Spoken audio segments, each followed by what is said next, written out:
बिस्मिल्लाहिर्रहमानिर्रहीम जी। आज हम बात करेंगे कि find the expression for rotational kinetic energy of a disc and a hoop. एक डिस्क है और एक क्या है हमारे पास होप है। देखिए डिस्क का सीडी भी होती है आपके पास, आपने देखी हुई होगी, डीवीडी भी होती है। और होप क्या होता है, वो जैसे छल्ला होता है, जैसे आप लोग उंगलियों में भी पहनते हो। वो दोनों चीज़ें रोटेट करती हैं। अगर उनको किसी इंक्लाइंड प्लेन से या किसी भी ऐसी जगह से उनको छोड़ा जाए जो एक किनारा जिस चीज़ का ऊंचा और दूसरा किनारा उस चीज़ का जो है वो लो लेवल पर हो, तो वो ऊपर से नीचे की तरफ रोटेट करते हुए नीचे को आते हैं। तो वो कहता है उनके लिए जो रोटेशनल काइनेटिक एनर्जी होगी उसका एक्सप्रेशन फाइंड आउट करना है। देखें डिस्क का चेक करते हैं पहले। डिस्क के लिए काइनेटिक रोटेशनल एनर्जी हाफ, हमने ये पहले टॉपिक में अगर आपने लेक्चर सुना है रोटेशनल काइनेटिक एनर्जी का, तो उसमें आपको पता होगा कि वो बराबर आई थी हमारे पास 1/2 आई ओमेगा स्क्वायर के। मूवमेंट ऑफ इनर्शिया जो होता है फॉर डिस्क, अब ये वेरी करेगा। डिस्क का मूवमेंट ऑफ इनर्शिया अपना होगा, होप का मूवमेंट ऑफ इनर्शिया अपना होगा। तो इसका मूवमेंट ऑफ इनर्शिया आई है जी हाफ एम आर स्क्वायर। तो इसकी जगह आई की जगह हम ये वाली वैल्यू उसकी पुट करेंगे हाफ एम आर स्क्वायर यहाँ पर। तो देखिए मैंने यही लिखा 1/2 यहाँ पर आ गया और आई की जगह 1/2 एम आर स्क्वायर लिखा और साथ में ओमेगा स्क्वायर लिखा। तो ये 1/2 ज़रा 1/2 कितना हो जाएगा 1/4, साथ में क्या जाएगा एम आर स्क्वायर और omega square. We know that v is equal to r omega. अब काइनेटिक एनर्जी है रोटेशनल, देखें तो 1/4 एम की जगह m, v is equal to क्या था आर ओमेगा, यहाँ पर आर का स्क्वायर और ओमेगा का स्क्वायर है। तो मतलब वी ये हम इकट्ठा करके मैं लिखूँ तो आर ओमेगा आ जाएगा ना, तो दोनों का स्क्वायर है तो ऊपर होल स्क्वायर आ जाएगा। तो आर ओमेगा दोनों का स्क्वायर की जगह ये देखें वी आर का भी स्क्वायर करूँ तो ओमेगा का भी, अगर इन दोनों का मैं स्क्वायर करूँ तो यहाँ वी का भी स्क्वायर हो जाएगा। तो यहाँ पर इन दोनों का स्क्वायर है तो इसकी जगह मैं वी का स्क्वायर लिख सकता हूँ। तो ये मेरे पास बराबर आ जाती है 1/4 एम वी स्क्वायर। तो काइनेटिक एनर्जी रोटेशनल कितनी निकल आई 1/4 एम वी स्क्वायर के बराबर आ गई बात। अब होप की बात करें, देखें वो कहता है मूवमेंट ऑफ इनर्शिया आई। अब उसका कितना था, देखें उसका था 1/2 एम आर स्क्वायर, लेकिन इसका मूवमेंट ऑफ इनर्शिया कितना है m r square. Kinetic rotational energy तो हाफ आई ओमेगा स्क्वायर के बराबर होती है। इस आई की जगह एम आर स्क्वायर पुट कर दिया मैंने, 1/2 m r square omega square हो गया। v is equal to r omega है तो यहाँ आर का भी स्क्वायर है ओमेगा का भी स्क्वायर है, तो ये मेरे पास यहाँ पर v का स्क्वायर आ जाएगा ना। तो इस जगह पर मैंने क्या लिख दिया v का स्क्वायर, तो हाफ एम वी स्क्वायर इसकी काइनेटिक रोटेशनल एनर्जी निकल आई, किसकी होप की निकल आती है। ठीक है जी। उसके बाद देखते हैं कि अब जो है वो कहता है अगर इन दोनों को, देखिए ये मैंने इंक्लाइंड प्लेन बनाई, उसके ऊपर मैंने एक डिस्क छोड़ी और एक हुप छोड़ा। ठीक है, ये हमारे पास डिस्क है जी और ये हमारे पास हुप है। तो वो कहता है इन दोनों को इकट्ठा छोड़ा हमने, लेकिन जब नीचे पहुंचा तो ये जो हुप था ये पीछे रह गया, डिस्क जो है वो जल्दी नीचे पहुंचा। ये डिस्क है, ये साथ में उसके हुप है, दोनों को एक साथ छोड़ा था, लेकिन जो हुप था वो बाद में पहुंचा और डिस्क जो है वो पहले पहुंची। तो इसका मतलब है जी इनकी वेलोसिटी भी चेंज होती है, उसको डिस्कस करते हैं। देखें when they start to move down the plane their motion consist of both rotational kinetic energy and translational kinetic energy.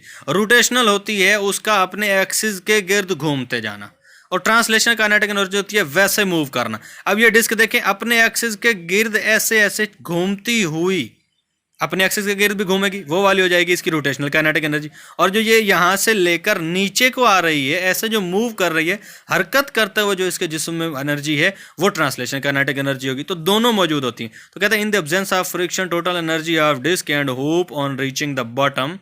वो कहता है टोटल जो एनर्जी होगी ना हुप की और डिस्क की, जब वो रीच करते हैं कहाँ, यहाँ तक पहुँचते हैं बॉटम पर, तो वो कहता है must be equal to potential energy at the top. यहाँ पर जो थी पोजीशन की वजह से, यानी सम हाइट पर उन दोनों में जो पोटेंशियल एनर्जी थी उनके वो काइनेटिक एनर्जी बराबर होनी चाहिए। देखें जी चेक करते हैं, potential energy is equal to क्या होना चाहिए kinetic energy plus kinetic energy, ये ट्रांसलेशनल और ये वाली रोटेशनल, इन दोनों के प्लस के पोटेंशियल एनर्जी जो है बराबर होनी चाहिए।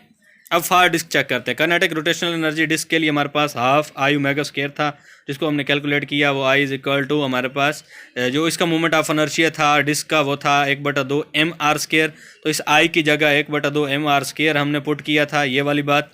तो इसको जब हमने सिंप्लीफाई किया तो 1/4 एम, तो आर स्क्वायर और ओमेगा स्क्वायर जो था वो वहाँ पर वी आ गया, क्योंकि v is equal to r omega होता है। तो वी का स्क्वायर करेंगे तो क्या हो जाएगा आर का भी स्क्वायर और ओमेगा का भी स्क्वायर हो जाएगा। ठीक है, तो काइनेटिक ट्रांसलेशनल जो होती है सिंपल वो हमें पता है, वो होती है जी 1/2 एम वी स्क्वायर। तो यहाँ पर रोटेशनल भी आ गई और ट्रांसलेशनल भी आ गई, किसकी डिस्क की। तो पोटेंशियल एनर्जी क्या होनी चाहिए, mgh होती है, बराबर होनी चाहिए ट्रांसलेशनल यानी 1/2 mv² प्लस क्या होना चाहिए, रोटेशनल। ये वाली जो इक्वेशन है, ये वाली इक्वेशन, इसमें अब हम एनर्जीज ये mgh, 1/2 mv² और ये 1/4 mv², ये पुट कर रहे हैं। ठीक है जी। तो mgh की जगह mgh आ गया, इसका 4 LCM आ जाएगा, इसको सिंप्लीफाई किया तो ये बात आती है। तो 2 और 1 3 mv²/4, m के साथ m जो है वो कैंसिल हो जाएगा, 4 इधर डिवाइड हो रहा है, इसके साथ आके मल्टीप्लाई हो जाएगा तो ये बन जाएगा 4gh, और 3 इधर मल्टीप्लाई हो रहा है तो नीचे आके क्या हो जाएगा, डिवाइड। तो 4mgh/3, इधर क्या बच गया बाकी v², तो v² अंडर रूट लें तो v इज इक्वल टू क्या आ जाता है हमारे पास 4gh, और क्या आ जाएगा अंडर रूट। ये वेलोसिटी निकल आई हमारे पास किसकी, डिस्क की। अब चेक करते हैं होप के लिए। तो होप के लिए देखें, काइनेटिक एनर्जी रोटेशनल वही थी 1/2 I ओमेगा², आई जो था मूवमेंट ऑफ इनर्शिया वो इसका होता है mr² के बराबर। तो mr² यहाँ पर हमने पुट किया तो हमारे पास इसका जो काइनेटिक एनर्जी रोटेशनल निकलती है वो आती है 1/2 mv²। ठीक है जी। तो काइनेटिक ट्रांसलेशनल कितनी होती है, 1/2 mv²। अब रोटेशनल भी आ गई और ट्रांसलेशनल भी आ गई, तो इक्वेशन में पुट करते हैं। पोटेंशियल एनर्जी है mgh के बराबर, इधर किया हमने वैल्यू पुट की ट्रांसलेशनल की प्लस रोटेशनल की, तो दोनों को ऐड किया। देखें ये भी हाफ है, ये भी हाफ है, और हाफ मिलें तो चीज़ क्या हो जाती है, 1 बन जाती है। तो ये half mv² plus half mv² equal to 1 mv²। तो ये mv² के बराबर आ जाएगी, m से m cancel, gh is equal to v² आ गया। v फाइंड आउट करें तो वो gh आ जाएगा, v फाइंड आउट करें तो वो gh अंडर रूट क्या आ जाएगा बल्कि। तो both equations show the velocities of disc and hoop, but velocity of disc is greater than hoop. जो ये इक्वेशन निकली है ये हमारे पास होप की आती है, देखें। और ये वाली जो इक्वेशन हमारे पास निकली थी ये वाली आती है हमारे पास किसकी, डिस्क की। तो इसकी वेलोसिटी ज़्यादा है, इसीलिए ये वाली जो है डिस्क जो है वो जल्दी नीचे पहुंचाती है, जल्दी नीचे पहुंचाती है। और इसकी वेलोसिटी जो है किसकी, होप की, वो कम है, इसलिए ये पीछे रह जाती है। अगर आप इसको एक्सपेरिमेंटली चेक करना चाहें, देखिए जी तो कांस्टेंट है, 9.8 वैल्यू होती है इसकी। एच की आप वैल्यू लगा लें, 10 लगा लें, 10 ही इधर लगाएंगे और 10 ही आप इसमें लगाएंगे, इसमें। ठीक है।